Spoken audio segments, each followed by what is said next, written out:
Can I just make a comment? I spoke with the applicant. One of the conditions I had put on the sign permit was that they get approval from Caltrans and Caltrans. Approval from Caltrans if needed, and they got a response saying that there is no additional permitting needed from the. Any questions? Happy to move that we adopt the consent agenda and. All in favor? And minutes, item 5 is administration agenda.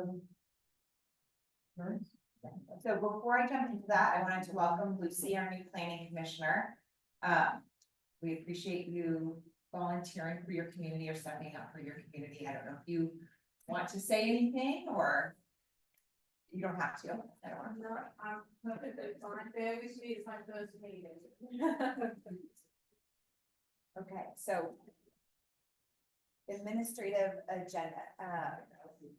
Let me get to my stuff report here. Oh, there's the stuff. Commissioners, would you turn on your microphones when you start to speak so that everybody can hear? Oh, there they are. Sorry, yeah, make sure the green I light. saw a green light, but it wasn't bright enough for you. Yes, no. So tonight in front of you, I passed out a map, this map that will be going along with the presentation I'm about to give. And Tom, if you can pull that up for others. So we have an interesting situation here. And we have an application for a site plan and a conditional use permit for a residential structure on a lot that is zoned C2. So within our zoning code, we allow residential structures in commercial zones as long as they obtain a conditional use permit. Also, any construction and building in commercial zones requires a site plan. So that's why the applicant has a site plan and a conditional use permit. The applicant is proposing about a 2,900 square foot two-story house with about 500 square foot garage and a 300 square foot covered porch. The application or the site is 8 Greenstone Terrace, which if you look out the window, you can almost see from here. So what makes this unique is that the setbacks for the C2 zoning district are different than that from the residential zoning district. When we brought this to the Design Review Commission or committee, which last month, they had comments on the some of the design of the home that they wanted to see changed. They also thought it would be a good idea to bring this to the planning commission to get some direction because our code does not provide any guidance on how you handle residential structures in commercial zones. In other cities I have experience in, they'll say you apply the zoning standards that are most applicable to the use that you have there. So you would say, okay, this lot is most similar to an R1 lot. We would apply those zoning standards. So we don't have something like that in our zoning code. So that is why I'm bringing this to you to provide me with direction so I can go back to the applicant so they can make revisions on their project. This is not approving or denying the project at this point. This is just a discussion and direction to staff. So what I have in front of you is a map of the surrounding properties and their approximate setbacks. This was done through GIS data, so it's not completely accurate, but if you go around the area, you can see what the setbacks look like for a lot of the varying residential structures, and they vary from setback, the large setback to non-conforming setbacks. Most of the properties all surrounding it are R2, and then further up the hill is our residential estates, which again to me makes no sense. That's a minimum lot size of an acre. Most of those lots up there are not an acre. So the zoning is interesting right here. The lot is interesting in its configuration. It's a triangle. It has a power pole power lines through it. The applicant has worked with PG&E for months trying to figure out a solution there, and the solution to underground remove is cost prohibitive. It's supposed, I think, around $200,000. So, that's not an option.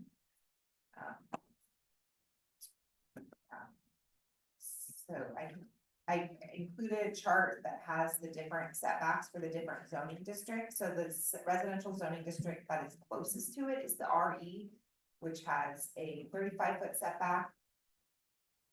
The majority of the houses around there are similar size, lot size to the R1, which is a 25-foot front yard setback. So, But the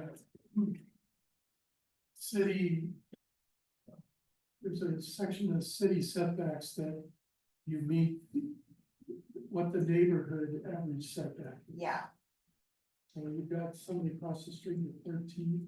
Yeah. yes, 13.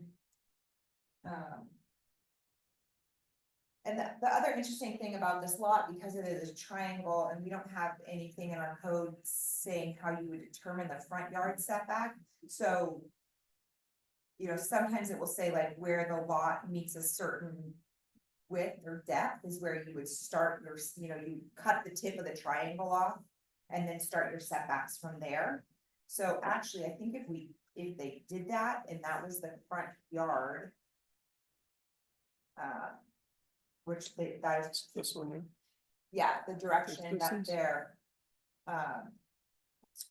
Front door is facing. If you picked. I don't know how, that we don't have a. Dimension there. They probably would be a 25 if that, where the lawn is, if that was the front yard. They Is would, that the front door? I thought the front door was on Greenstone Terrace. I thought the front door was on Greenstone Is there- Terrace too, and I assumed that it did not meet the minimum R1 requirements.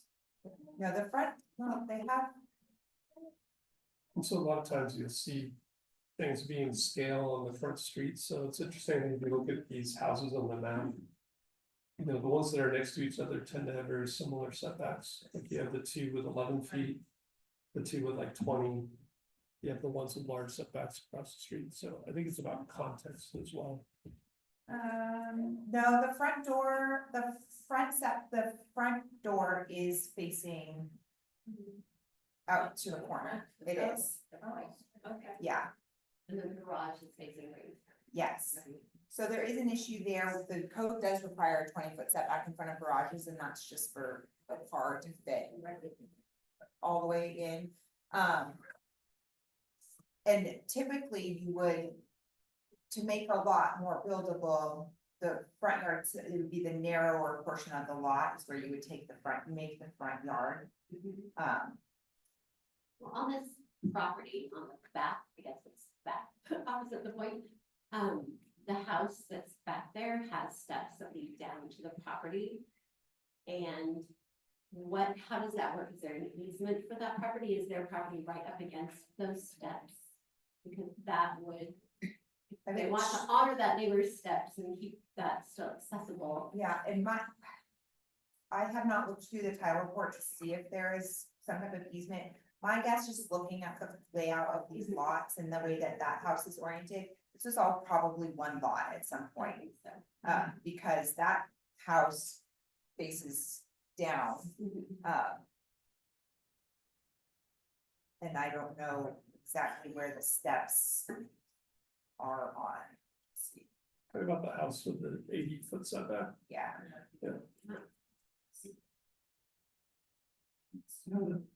One thing that's always bothered me about this particular parcel and ones that Oneto owns behind it, there's own commercial and it doesn't seem any reason why they would be. commercial. no, there's a commercial, you couldn't put something commercial, there's not enough room for parking. And before we can, I believe the applicant is here. Okay, you're Jody. Hi, Jody. Hi, Ken. Okay.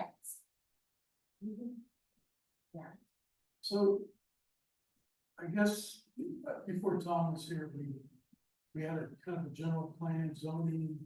We got a grant to do something. Yes, We were told that we needed to power through and not do a full cleanup. These are some of the parcels I saw cleanup to go from commercial to residential. But it makes no sense that commercial Yeah. There's lots on Eureka that are the same. Maybe someday, if we have the time and the budget to do that, this would maybe make things easier in the future. Yeah. Yes. So I personally don't think that should be commercial, and it seems more appropriate to be residential, and if we can somehow make some reasonable accommodations, it seems like we do variances just about every lot split. We've got another one here tonight. With a variance. And, again, I don't think this lot would ever be used for anything commercial. No. So, And I would say the same with the Oneto, Ray Oneto, who owns the other parcel behind it, are also commercial too. And I think that all needs to be cleaned up, so. So the direction for tonight though is whether the applicant whether they should be treating the codes to an R1 or R3 zoning. yeah, Commercial not applicable for this Yes. situation. and I actually think if you considered where the lawn area is, their front yard, and then they had side, they would have, either side is, I can't think of the word right now, a corner lot, like street side, and so they would be 25 and 12 and 12. They may be able to actually, they would have to shrink the size of the house a little bit, but it wouldn't change too much. So if you did R1, front yard, we're taking the front yard from the corner, the point of the triangle. And then street side corner lot setback of 12 and 12, and then they obviously have the 15 for the rear. And so my only other concern would be the area in front of the garage. So Aaron, it could actually also consider a variance, right? So maybe one of those sides could be less than Now, 12. but again, the distance from the garage is based more on historically what's going on that street. Well, There are some closer than 14. there are, I mean, these ones that have 11-foot setbacks, I just walked up there and they have cars parallel parked in front of their houses. So It's it- more so that a car can park in a driveway in front of a garage, because sometimes garages aren't used to store cars. It also appears though in that site plan that they have parking, Yes. exterior parking put around the side, which accommodates for any additional exterior parking. Yes, so variance could be allowed for the front, the parking setback, the garage face setback. They do have, with the 2-car garage and the parking on the side, they have adequate parking, and the applicant may want to speak to this, but and you can see in the floor plans, they're designing this house as a house that can hold multi-generational family. So, it's going to be more than just 2 adults living there. And that was one thing that was important to them, is to be able to figure out how they can be in one building, but still have some living separation amongst the generations. Okay, so what kind of direction do you need? What zoning standards we should go forward with if, R1. You guys okay, want to hear from the applicant? Up to you. You don't want to. what, No, it's a bad at their and then I comments. guess, would, with knowing the findings required for a variance, does this lot fall into something a variance could be considered for? We don't wanna waste these people's time and money just to come back to be like, oh, no, we would never let you have a variance, you'd be strictly Did adhering you to have that. any comments? You have to come up to the mic. You want me to talk to you? Oh, there you go.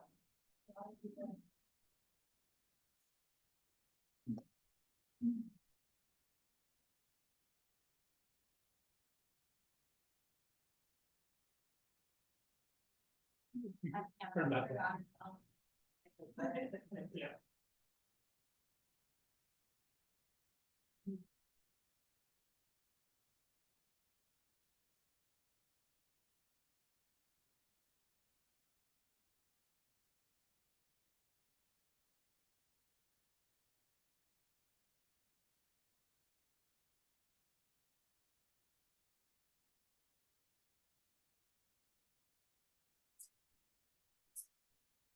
the house forward because of that power line.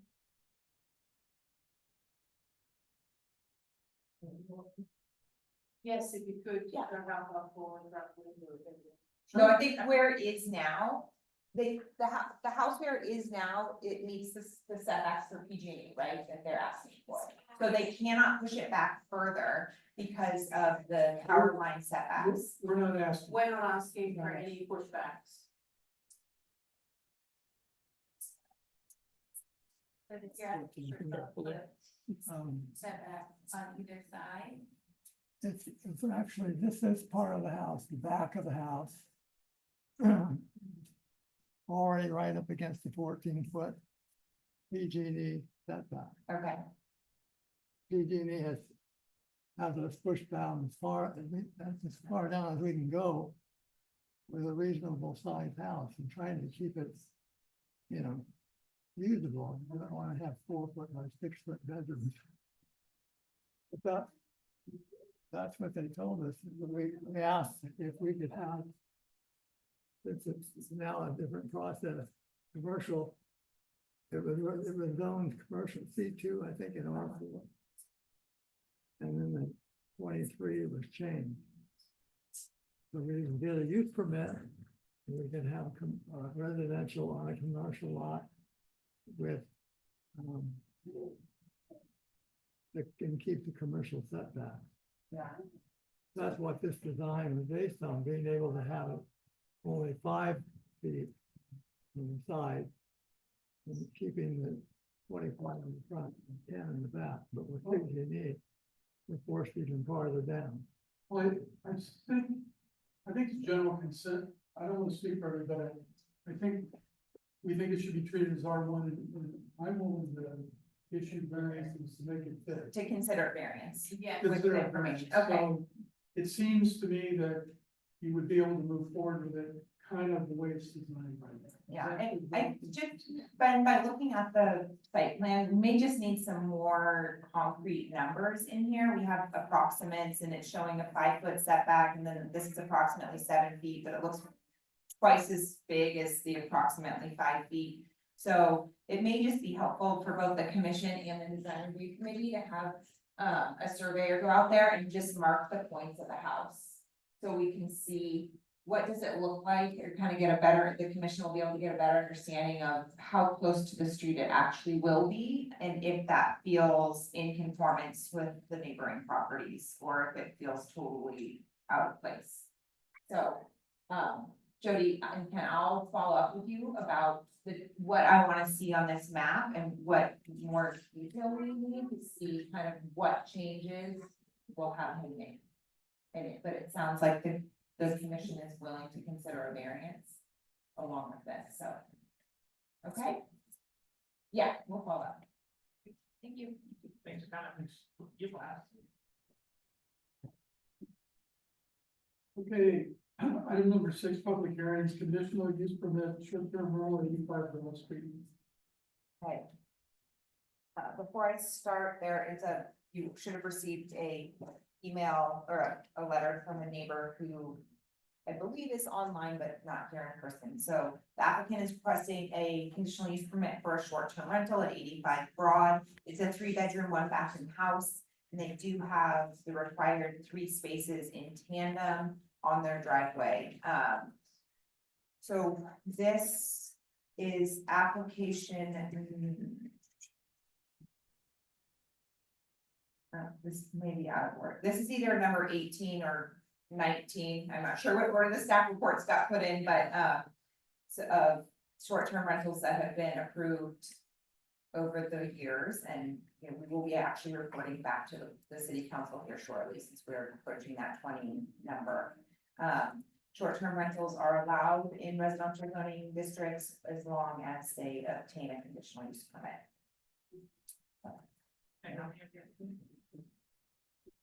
On tonight's agenda, it's number 18 and 19.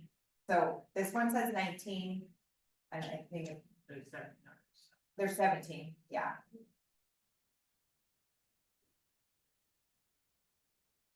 Hey, all over the public hearing, any comments or concerns on those your turn then? Um, I'm online. I have some concerns. Oh, hold on 1 second, because we have someone at the podium speaking. Okay, perfect. So, My name's Dawn Salmons. And I'm not opposed or for, I know I just thought in my mind that, due to the current, fire we have downtown, that anything that you might consider, for really anything, any of these subjects, and future subjects that you might consider, communicating with the fire department as far as the safety of anything that you might go forward with. Short-term rentals, new buildings, whatever. And to make sure that the fire department has access and, the availability to fight fires or respond in any emergency, actually. and so just as part of the review process for majority of the projects, we send out a referral and it goes to outside agencies and other agencies or departments within the city. So the fire department then at that point has an opportunity to review the plans and provide comments or any conditions or ask for any changes that they might need to make it a safer building.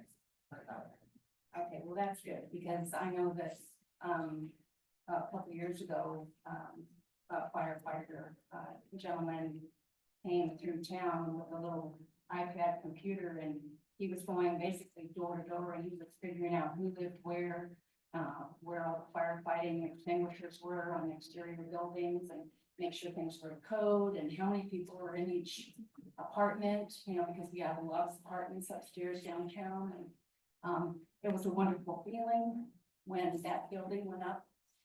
And the building that I look after did their own self-evacuation, because they heard the first two explosions, and they were able to self-evacuate, and they did an excellent job in taking care of themselves prior to the responders even showing up. So it was really a good thing, and it's a nice feeling that the fire department is doing such a good job in keeping track of who's who in the building.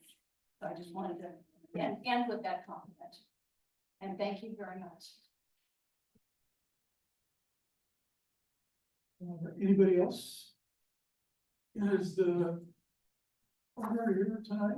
Would you like to add anything?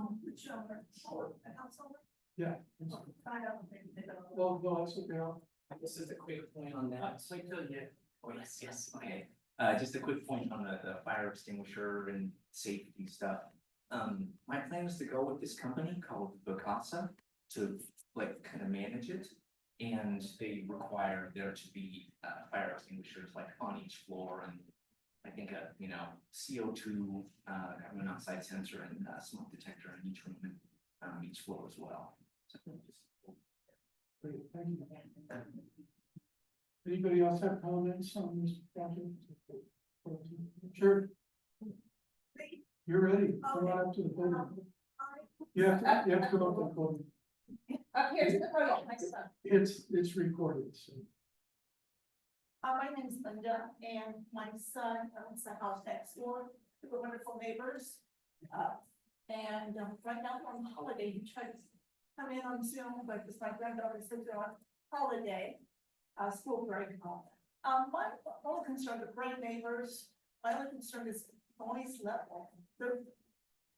We hear noise. We hear the trash going out, or opening and closing. They're very considerate, don't get me wrong. Great neighbors. And I'm there quite a bit because my son travels for work every 3 months. And so I hang out with my 5-year-old granddaughter. But it's just, my concern is that, and I read it, that you could have up to 6 people. And so the noise level basically is what I'm concerned about, and having strangers coming in and out. But, I am a big Airbnb fan, travel around Europe, and, that's the way to go. But I am concerned because the property is really small, narrow, houses are like, wall. Here next door, so that's my main concern, and I'm here because it's a holiday, but you guys trying to zoom in. Yeah, so we unfortunately don't allow people to do public comment for via Zoom, but the commission does have the email that he sent, the letter. In I front of know them. that. Yeah. I guess he didn't know that either, otherwise he wouldn't be zooming in. Thank you. Anybody else? Can I comment? Sure. Yeah.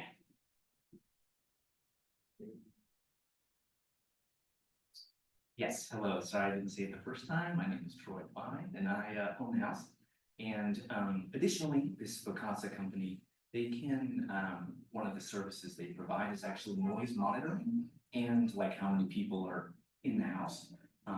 That I think is done through like Wi-Fi devices. But they do have a noise monitoring, that is something that they offer, and yeah. And then the other thing that's required in Sutter Creek, that if there are issues, someone has to respond in a timely manner. Do you live nearby? Are you gonna be, you own the house for you'll be gone? Oh, yeah, no, I'm just near the Bay Area, that's it, so Okay. it'd just be like an hour and a half, 2 hours away. Yeah, because I mean, Aaron, could you go over that particular item so he's aware of it? Short-term rental units rented, the owner operator or a local contact person shall be available 24 hours a day, 7 days a week for the purpose of responding within 60 minutes to complaints regarding the condition, operation, or conduct of occupants of the short-term rental. So, my suggestion would be if there was a contact here in town, it's the toilet is flooding, what do I do? Okay, my local handyman or my cousin who lives in town and helps me manage it can be there in 15 minutes, so. That is one of the conditions of approval. See, I don't know what the CASA offers, They offer, you would have a local host. because if they can meet that 60 minutes. Yeah. Oh, You're yeah. tied to that and And your permit can go away if there's violation. yes, and Gotcha. the responding within 60 minutes, responding, what does that mean? Calling you back, showing up. One of, a little off topic, when I go bring this back to the city council, I have just an additional stuff, an application materials I wanna see, in the city of Jackson, we go out and we physically inspect these with the building inspector to check for those things, like the fire alarm or the fire extinguishers marked where your water valve is to shut off, those types of things. So just additional safeguards. So I am curious, it's right across from the school. Are there any legal follow-up? How do they deal with the sexual predator limitation for the 2,000 feet? One thing that Picasso does is they actually have a guest screening process. So I assume that would be something that would come up and they maybe wouldn't allow this person to rent it. They also have age restrictions and stuff like that. I mean, I would be interested in getting some clarification on that for sure. That's definitely my one hesitancy on. Are there any other Airbnbs on that street?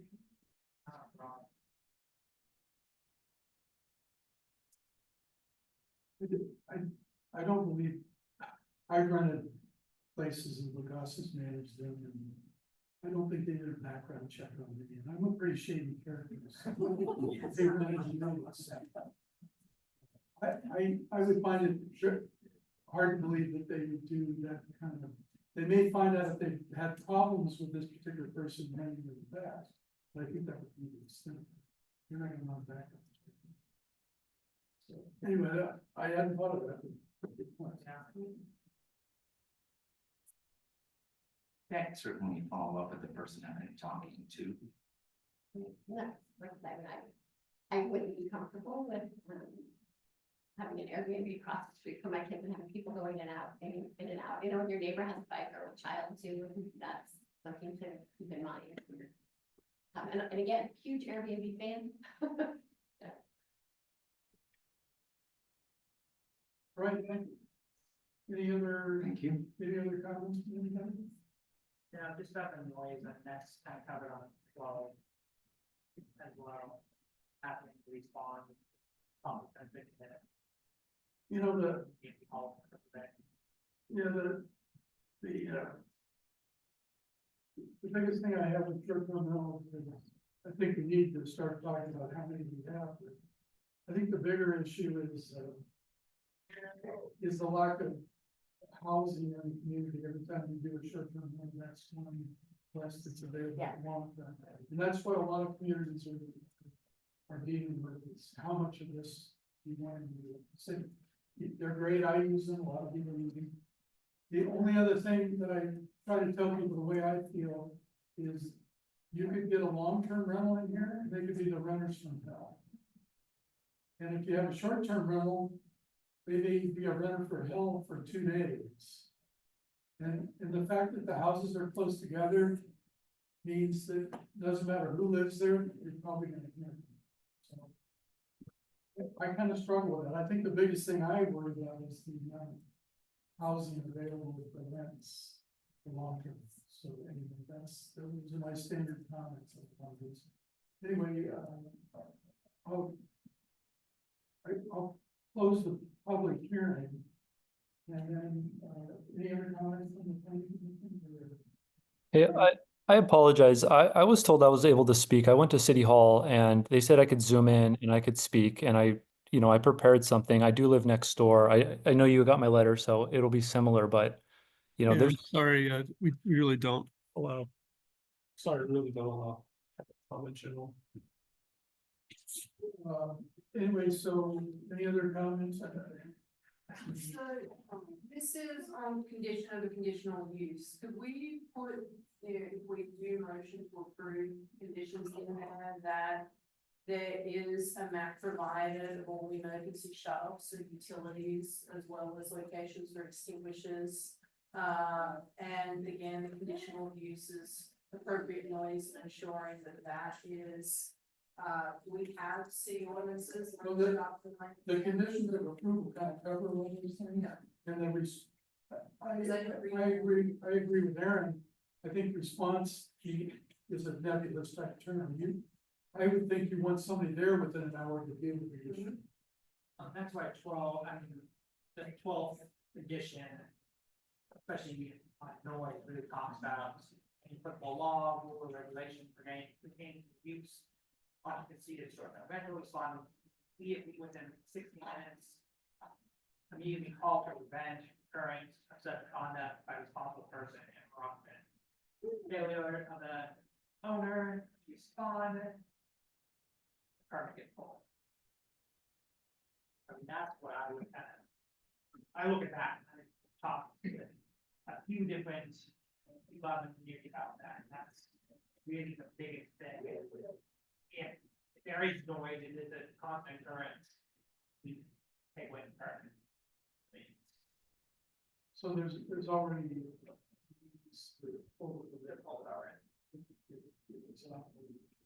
If they respond and take their business, and they get somebody and they correct it, they don't wait for them.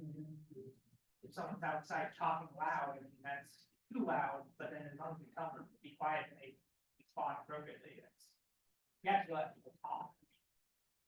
Technically, in our ordinance, it's spelled any electronic device, you have to cell phone, or radios. Yes. All right, do we have? Any other comments? Yeah, we have one. You want to add, That I think would be appropriate, so this is not listed specifically. The conditional use permit. yeah, I can find moving to adopt resolution 24-25 with an addition add on there, site plan, which lists all of the extinguishers, future monitors, and So I'll work with the applicant, to give him a list of what I want to see and then have them submit that to me. But that's not a bad thing to have a condition for approval. Yes, I agree. And including utility shutoffs. Yeah. Yes, but, All right, we have a second, I second the motion for free. all in favor? Aye. Thank Oh, yay. So 4-1. I'm kind of pissed on this one, I'll say yay. And I would like to request that when the city review this further for short-term rentals, that they keep schools into account. Perhaps reach out to the school district and see if there's any input that they have. And this will be coming up, hopefully, by the end of the year, we'll have this on the calendar, because we already have our 20th application in. Yeah, It's not that on. was that number. Yeah.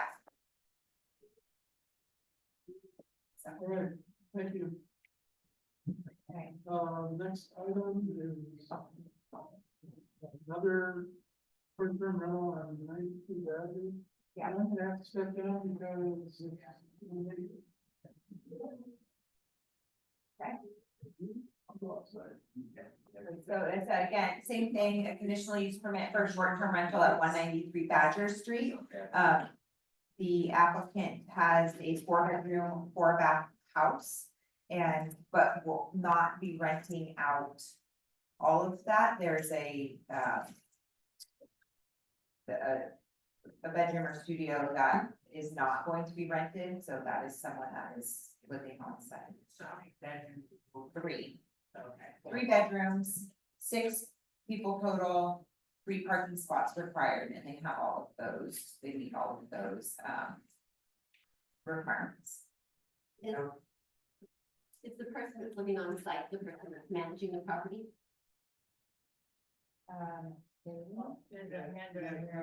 Yes, You know that. yeah,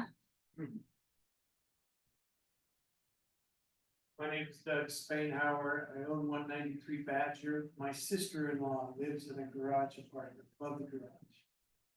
And she is not helping to manage the property other than being local on site, available to engage with guests as necessary. And Victoria and I maintain our residence still here at Sutter Creek as well. We've got another place up the creek where we live, that we live in. On that. I didn't really hear any other questions other than about the room that, you know, the part of the house that's not being rented, which is separate and distinct from the main house. The garage is also detached. The two are connected via breezeway. And are there 3 spots on site for parking for the rentals? Yes. Depends how this parking is measured or calculated. It looks close to 3 sites for 3 small cars when I went by. There's another parking pad to the right of the house. When you're looking at the front of it, there's a gravel parking pad Got it. that's Perfect. big enough for 2 cars. And then the actual driveway, you could get 3 small cars in there. Right. There's 2 garage doors. But, yeah, And it's especially about when- that. so it would be my recommendation that we ask for the same site plan, or floor plan from this applicant also, because that is not what I will be recommending to the city council, that we ask for these types of things. Any other public comment? This time we'll close the public comment. Any other comment? What do you have?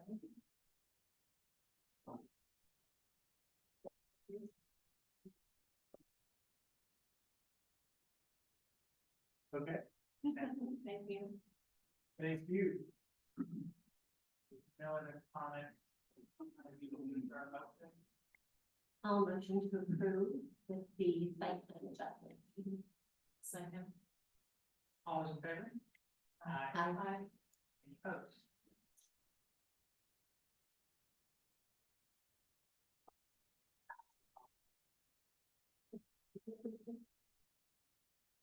Certainly. Mike recused because he lives near the property. Mike, there's people's now. Okay. Now, what is, street, I thought it was 200 feet. Depends, I think it could be 500 feet on some of these. They're a lot that scary. Thanks, thank you. I know.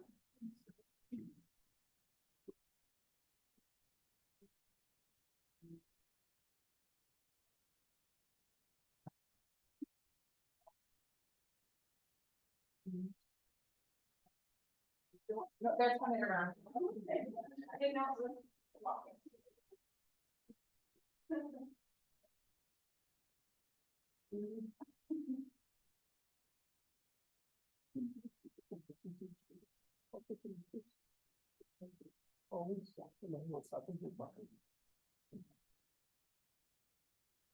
So it's 300 feet.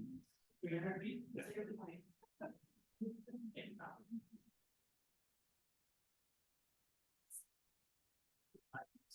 Well, he's chatting now. I'm gonna grab him.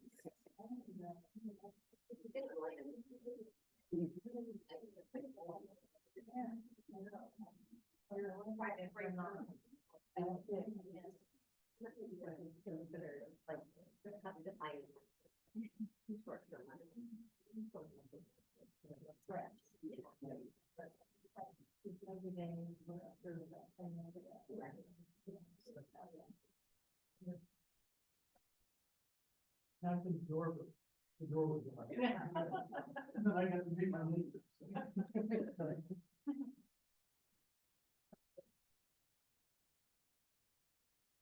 Okay, we're moving on to Vespine tentative map, 190 Fogarty, Amelia Street, that's the Catholic Church.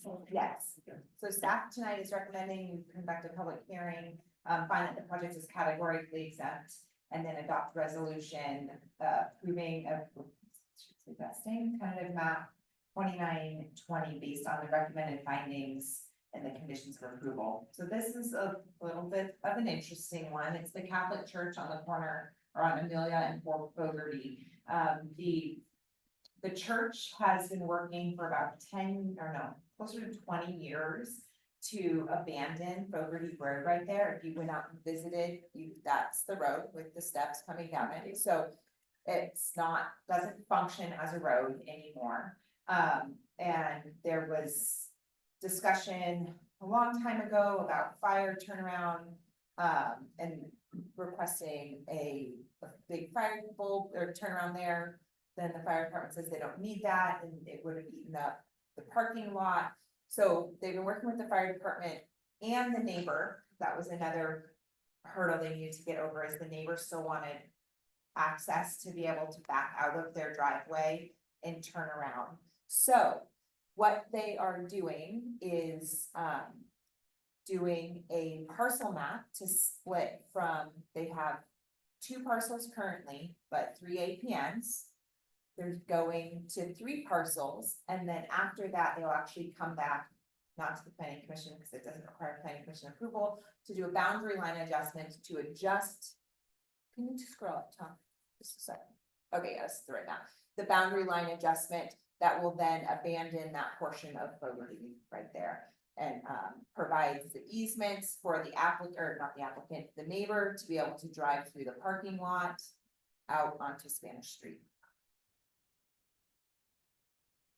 So they're not asking for any exceptions, really, nothing is going to change. If you can scroll to this map. I think it's the second page of the staff report. Here's what it's, there will still be 3 lots when they're done. The parking lot will be a lot. The main building that currently houses a daycare will be a lot, and then the cemetery will also be a lot. There's a better map. There. Yeah, this one. So that will be the final. That is after the parcel map and after the boundary line adjustment. So actually, we've been going through this for about 6 months, thinking they had 3 parcels already. But then at the last minute was realized they have 3 APNs, but only 2 parcels. So that is why it needs a parcel map, because they're adding an extra parcel. So the fire district is gonna not have a turnaround, it's just gonna be considered a driveway to get to the duplexes. Yes. And then, there is that access, the proposed 25-foot access easement, which a fire truck could drive down that if they needed to go out that way. And that is, that is for the neighbor. They want to be able to continue to drive through the parking lot. Any other, we Is the applicant here? Yes. Yeah, if you don't have any knowledge, yeah. I really don't,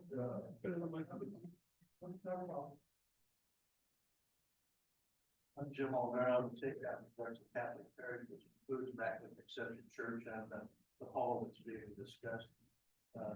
All that's been discussed is really what we want to do is put a driveway through the center to make a resolution with a neighbor that's been complaining about that property for several years. And the fire department is good with it. I talked to Dominic Moreno. He didn't need a turnaround at the beginning. He said he was fine with it. So it's just a matter of ease some tensions that have been going on with the neighbor, make things more convenient for the people in that property next to the back of the second line. Split the properties into, make it 3 instead of what we call it, was instead of 2. This thing's not back with our life. Yeah. Well, Yeah, we're hoping to get a resolution for that. So it's just still gonna say parking, you're not gonna. Yeah, so it's, I mean, the city is not aware that they're going to change any of that. The daycare needs that parking for their use, so. the one parking area that'll be nearest to the social hall will be used for the daycare parking, and then the one on the other side is gonna be a vacant lot. It's part of the parking lot. If it needs to be used, then we have access to it, but there will be that driveway in between from where Bovee Road ends down into Spanish Street, that the neighbors will be able to go in and out.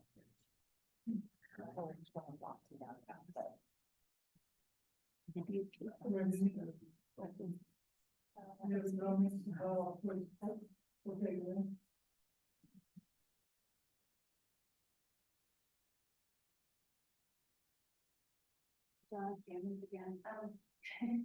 I just wanted to clarify, the renters that are in the 3 rental units on North Amelia.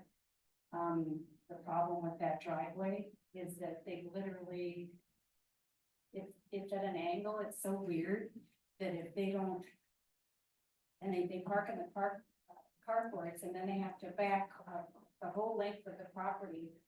And then if they can't back those few extra feet or whatever into that main parking lot, then they can't get out because it's so squished.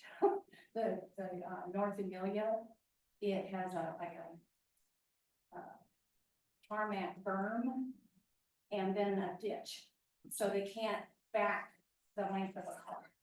It's just weird, and so they can't get in and out. So they're trapped.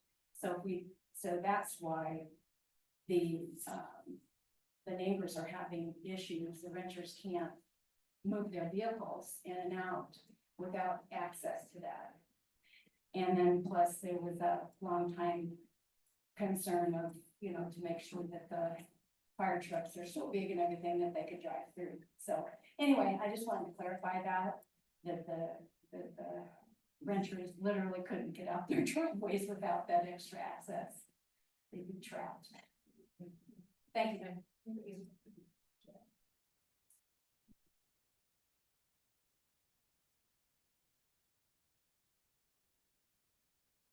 Clarify that a little bit.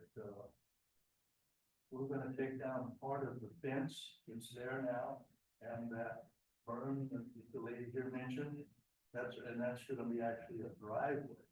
So if the car backs out, they can actually back into that driveway, or if they back into their spot or come out of the carport and turn around and drive out, they can drive right straight out instead of being at a precarious angle trying to get out and going on North Amelia.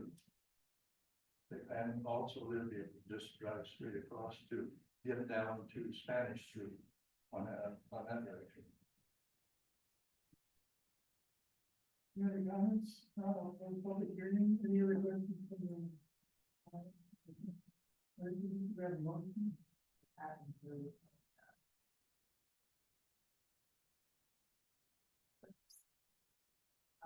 Who to approve resolution 23 moving best intended parcel map.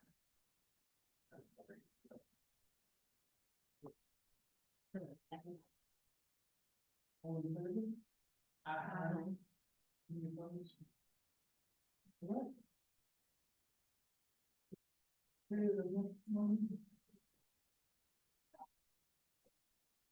17 Henry parcel map 2925. Maybe one, to class over. So the applicant here is asking for a less than 10 parcel map to divide one parcel that currently contains an existing single family house and a duplex and some outbuildings into two parcels. So they would cut the single family house into its own lot, and then the with an access easement between the house and Oromonte Street. And then the other around that kind of L shape, as you can see there, is the rest of the remaining lot. They are requesting a exception to the subdivision code, which is the requirement of 60-foot frontage. This was something that the city engineer and I discussed, kind of going back and forth, and we felt that it was safer to have less access points off of Sutter Hill Road than like multiple driveways. So both combination of having them have that access easement for the first house and the second house, they're sharing an access easement, and then just having one driveway over there instead of potential for additional driveways if they had moved the lot line over at all. Because they do have some room. So this lot is zoned R3, multifamily could be built there. And there's, in reviewing by Public Works and Engineering, they have added some additional improvements that they want to see to the frontage, some additional easements and things like that. So those are all listed in the staff report and on the resolution. And so this will go to the city council for the approval of the exception. They are the ones who can approve that, and that is one of their conditions of approval. So if they can't get an exception granted by the city council, they cannot meet their conditions of approval, will not be able to sign off on their final map. But the council is looking for a recommendation from the planning commission. Public hearing. Director Satori, applicant, just here to answer any questions you have. I think in this particular case, that front lawn makes total sense and access to. Yeah, okay. Any other comments from the gang? All right, public hearing, any other questions? Any comments? We have a motion?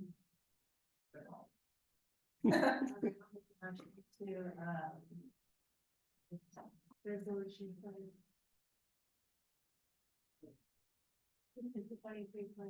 Yeah, approving best competitive map 2925. Okay.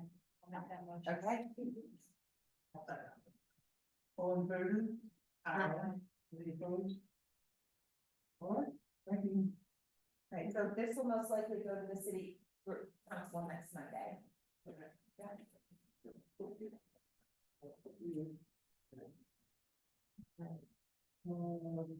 Site plan for this, business park drive, the big room, Jackson Ranch, development corporation.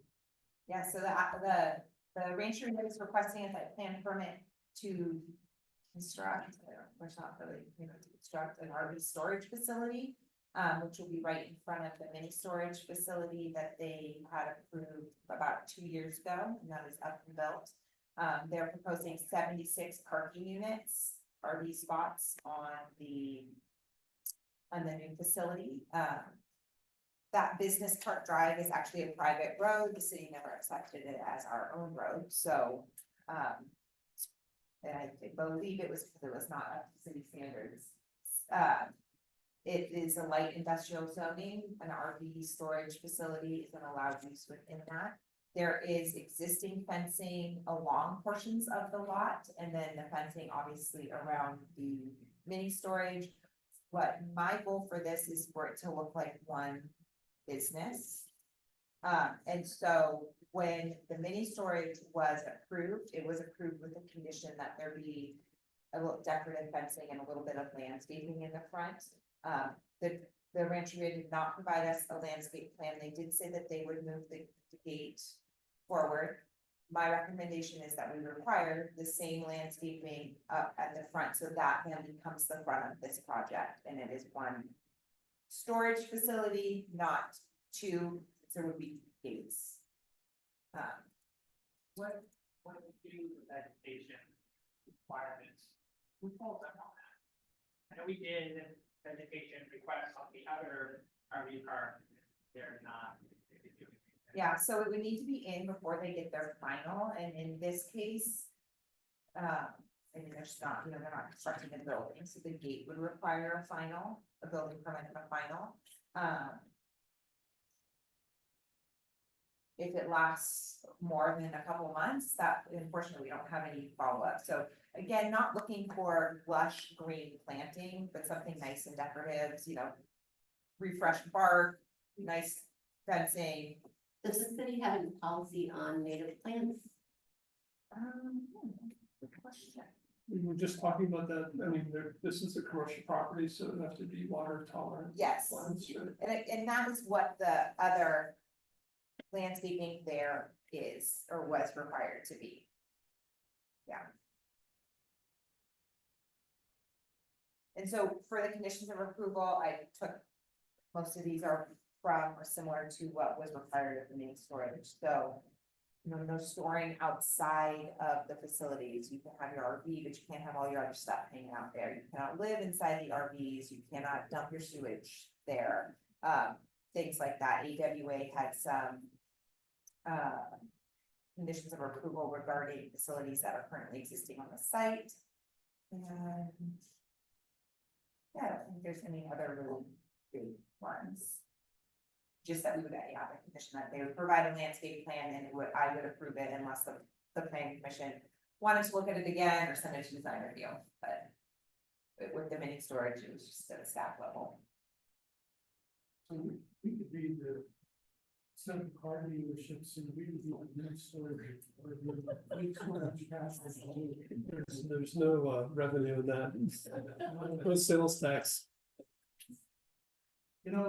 The history of this was called Rollins. And this was originally developed. And it was supposed to generate businesses, different use, but because of the zone, didn't get the way they wanted to be because the zoning was. Yeah. One thing Aaron and I talked about, I just, we didn't put it in there as a condition, but the right outside, this is kind of on a hill, and even though it's fenced, it's just chain link, you can see inside. There is commercial properties around it. It seems like it'd be much nicer if it was not visible, if you couldn't see through the fence. Yeah, something like Tom said, we discussed, you could add that as a condition to this project. How will, Problem is just the front. yeah, it's just it would be the RV portion and not the back portion of the mini storage. Well, I don't know. Yeah, I mean, it's like College Connect is right there, the Prospect Drive. Basically see everything. You can't really see it from the road, can you? I mean, This road. Almost like, the road going. From to the Prospect, there. you know, Yeah, daycare, okay. doggy daycare, and then that's the College Yeah, Connect. I think. okay. I think the only concern, I'm guessing, would be the neighboring businesses, I personally like them, probably would like the frontage to be a bit more enclosed rather than chain link. The fountain's right there, isn't it? And then there's the two churches. Yeah, that's the boring. Right. Yeah. It's very fair. So the property line between the flooring, there's no fence, but there's currently a chain link fence between the Acorn Hills and where they're proposing.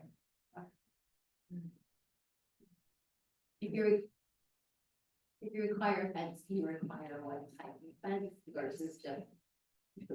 Which is like flat plastic on over the chain link.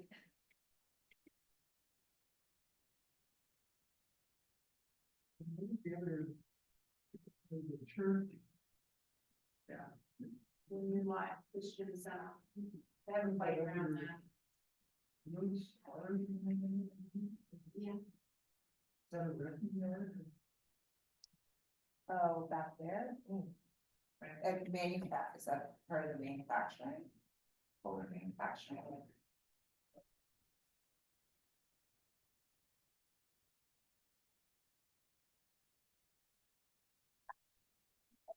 Is that what I did?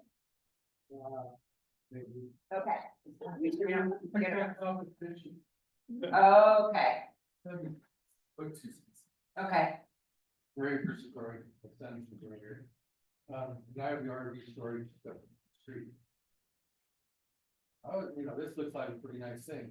I was more concerned of the storage repair place by my place that's in city property that haven't had no fence, no landscaping.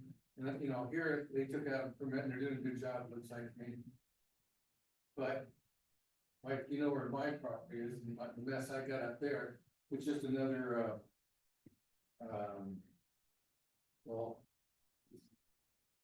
they're repairing RVs, their storage, their camping, and nothing is going on. So they have submitted an application, the one on Eureka, Yeah, I Okay. think your park, yes, yes, so that we do have an application submitted. that they're gonna do something like that. They're gonna get the appropriate permitting and, Is there a timeline on that? no, not yet, We're actively working on that one. yes. Well, then, what is is gonna be a dirt lot or? No, it's asphalt or. Class 2 AV surface graded to drain to existing underground stormwater retention basin typical. Man, you could have done. What's that? You could have done. I was landscaping fencing. I'm just having fun. Yeah, okay. I'm sorry, what? AP class 2 is not asphalt, I'm aware of, it's probably certain impacted now. It's not probably Class. Well, I got gravel. yeah. So there's the one up at, Oh, you're right, it's an aggregate base, AV, aggregate base, class 2 is used in roadways and is aggregate made of specific recipe of different sizes. So it usually goes under the asphalt, but it impacts nicely, so it's less. Yeah, so that is what they're proposing. You know, questions?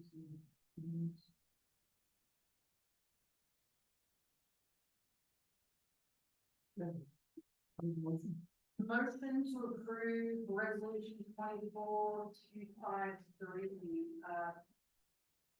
approving the site plan for, the two parcels at Ridge Road. Just did we change any of the fencing? In the front, or is it gonna be? I would like to put a condition of approval to have, privacy fence or screen, not the cheap plastic ones that we can fence. Around the whole project or No, just the just the front, facade and the southwest side that would front to the church property. So everything but that. That's what you're saying, but it's the southern side, there, and the, and front. And then that. It's these two sides. Yeah. And chain link. So private. That's in the, that's already in the.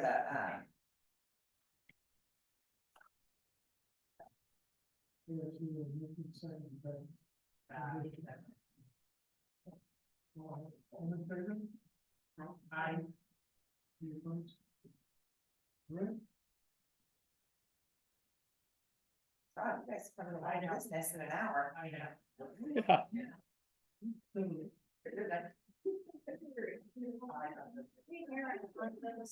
right, I'll bring you. You adjourn? Hang adjourned. Okay, rentals, I can only